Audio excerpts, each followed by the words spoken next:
Pedro Castillo, el presidente de Perú, fue uno de los temas que le habíamos adelantado. Ni bien comenzamos esta edición de Televisión Pública Noticias Internacional. Un presidente que se queda sin respaldo político, está generando más de una cuestión sobre, no tanto el presente, sino el futuro, gobernando los destinos de Perú. Informe y ya analizamos el tema. La continuidad de Pedro Castillo en la presidencia de Perú depende, a partir de ahora, de la conveniencia o no de su ex aliado y líder del partido de izquierda Perú Libre, Vladimir Cerrón. Castillo se vio obligado a renunciar a la fuerza política que lo llevó a la presidencia, luego de la exigencia pública que le formuló Cerrón, cristalizando una ruptura que llevaba meses y que nunca logró tener un punto de equilibrio desde que asumió el gobierno hace poco menos de un año. Me voy a someter.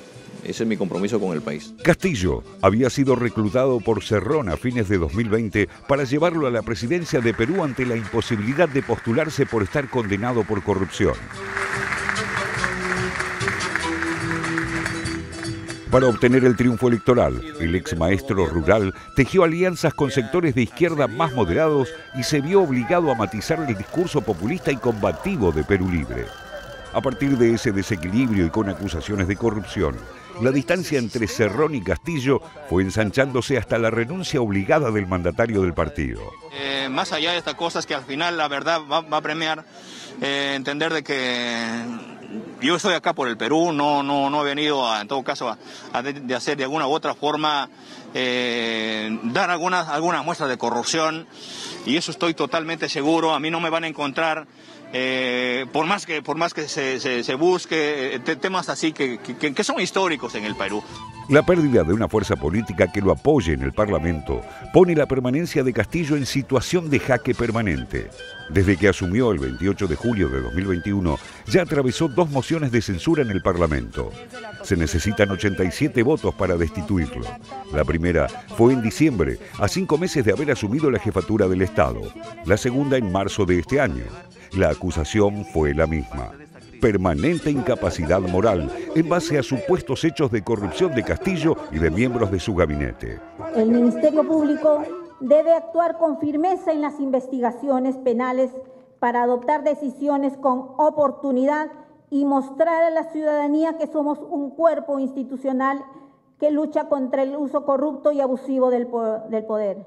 Las leyes nos hacen iguales y nadie puede estar por encima de ellas. Por ello, iremos tras la investigación de cualquier acto delictivo, ya sea del más poderoso. En ambos embates, Castillo salió airoso por el respaldo de los legisladores de Perú Libre, con quienes ya no podrá contar. A esto se suma que la mayoría de las encuestas indican que el 70% de los peruanos y las peruanas reprueban el gobierno y se inclinan al llamado de nuevas elecciones. ¡Castillo, mentiroso! ¡Cumple tus promesas! Algunos sectores, con cada vez más adeptos, agitan la consigna que se vayan todos. Sobre este clima social, Vladimir Cerrón intenta despegarse de la gestión de Castillo y enfrentar con más fuerza las elecciones regionales y municipales que se celebrarán el próximo 2 de octubre. Que nosotros no nos vamos a sumar de ninguna manera al golpismo. Eso es claro, por una sencilla razón. Que el gobierno que hoy tenemos es el sentimiento, es la expresión de cambio que la propia población ha gestado. Entonces, un golpe a Pedro Castillo es un golpe a ese sector de la población. Por tanto, Perú Libre no va a optar a eso. Pero salvo una excepción. Y esa excepción tiene que ver con temas de corrupción. En los comicios volverá a agitar la propuesta que llevó a Castillo a la presidencia y que el mandatario abandonó: convocar a una asamblea constituyente para redactar una nueva constitución que reemplace a la de 1993, impulsada por el expresidente Alberto Fujimori tras haber dispuesto la disolución del Congreso en 1992. El Partido Perú Libre promueve el cambio de la constitución política del país, porque si no hay cambio de la Carta Magna, no hay cambio en ningún sentido. La moción de censura contra el presidente está incluida en esa Carta Magna y la inestabilidad está instalada como parte del paisaje político en Perú. En los últimos 4 años pasaron 5 jefes de Estado. Pedro Pablo Kuczynski, Martín Vizcarra, Manuel Merino, Francisco Sagasti y el actual Pedro Castillo, que ve severamente amenazada su permanencia en el poder.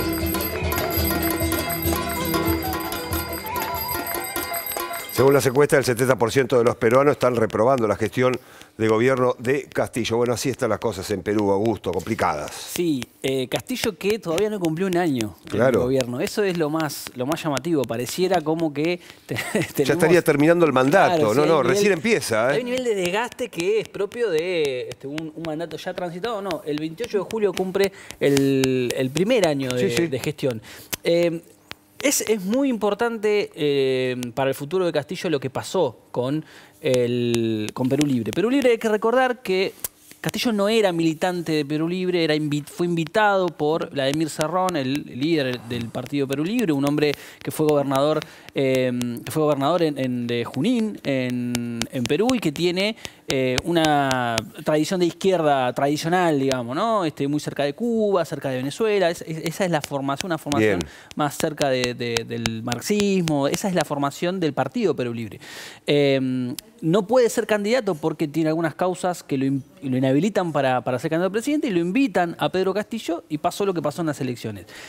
El bloque legislativo de Perú Libre cuando ganó Castillo era de 37 bancas, ¿sí? Ahora eso se fue atomizando, se fue partiendo, y ahora Cerrón controla 19 de esos 37. ¿Sí? El resto se fueron diseminando, algunos están con el Castillo, otros están con partidos más bloques propios, ¿no? Exactamente. Sí. Pero me parece que ahora Cerrón, si bien, como hemos visto, Guido Bellido, que fue el primer ministro, el que veíamos en el informe, el primer ministro de Castillo cuando asumió, y es un hombre de mucha confianza de Cerrón, ahora se convirtió en el árbitro del futuro de Castillo, digamos. Porque el resto de los bloques, los bloques de derecha están claramente posicionados en contra de Castillo y fueron impulsando las mociones de censura. Pero en el caso de Perú Libre ahora, que bancó a Castillo frente a los intentos de destitución, ahora están de árbitros. Y me parece que ahí van a hacer valer ese poder. Castillo nunca pudo arrancar a hacer absolutamente nada. No tiene un modelo económico definido, no pudo avanzar en una asamblea constituyente porque se la frenó el Congreso, no tiene un apoyo para poder avanzar en las reformas que promete. Y ahora pareciera que hay un reloj de arena que está entrando en una etapa, en un desenlace que no sabemos cómo va a ser. En Perú, la gran mayoría de las personas que están en la política peruana ponen en duda que Castillo pueda terminar su mandato. Eso hay que ver qué pasa, cómo se ordena. Pero lo que había sido un bloque a favor de la permanencia del gobierno, eso se rompió. Y habrá que ver cómo termina de jugar Perú Libre en relación a futuros intentos de destitución. Una cosa más muy cortita. Si el Congreso lo destituye a Castillo, hay mucha presión social para que haya nuevas elecciones. Y el Congreso no quiere tanto eso tampoco. Claro. Entonces, por eso están calculando a ver qué se hace frente a esta situación de debilidad. Un Castillo, como recién decía Augusto, y muy bien, está muy buena esa acotación, no tiene ni un año justamente en el poder. Gracias.